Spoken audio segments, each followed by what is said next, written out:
আলহামদুলিল্লাহ, আল্লাহর অশেষ মেহেরবানিতে সুস্থভাবে আমরা সন্দ্বীপ পৌঁছেছি। আজকে সন্দ্বীপ আসার একটাই কারণটা হচ্ছে আপনারা জানেন, মগদারা স্কুল অ্যান্ড কলেজের মাঠে আজকে একটা ফুটসাল ফুটবল টুর্নামেন্ট অনুষ্ঠিত হতে যাচ্ছে। ওই ফাইনাল ম্যাচে আমরা আমাদেরকে আমন্ত্রণ করেছে, ইনশাআল্লাহ আমরা আমন্ত্রণ অতিথি হিসেবে আমরা ওইখানে আসতেছি। তো সবাই কিন্তু আসবেন। দ্বিতীয় কথা হচ্ছে যে আসলে আমরা কমেডি ভিডিও করি, আসছি আপনাদের সঙ্গে আমার জীবনের প্রথম। জানি না আপনাদের আসার পরে, সন্দীপে আসার পরে আমি দেখলাম সন্দীপের মানুষগুলোর আচার ব্যবহার আলহামদুলিল্লাহ অনেক কমাই, যেটা বলার কথা না। তো আমার কাছে খুব ভালো লাগছে, মানুষগুলো অসাধারণ।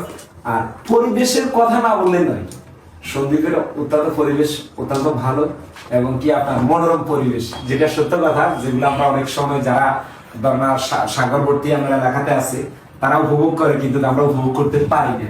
তো আলহামদুলিল্লাহ অনেক ভালো লাগছে সন্দীপে এসে। তো আজকে ইনশাল্লাহ সবাই থাকবেন, আমরা আসতেছি 7টার দিকে আমরা আসতেছি, সবাই থাকবেন মগদারা স্কুল অ্যান্ড কলেজ মাঠে। আল্লাহ হাফেজ, দেখা হচ্ছে।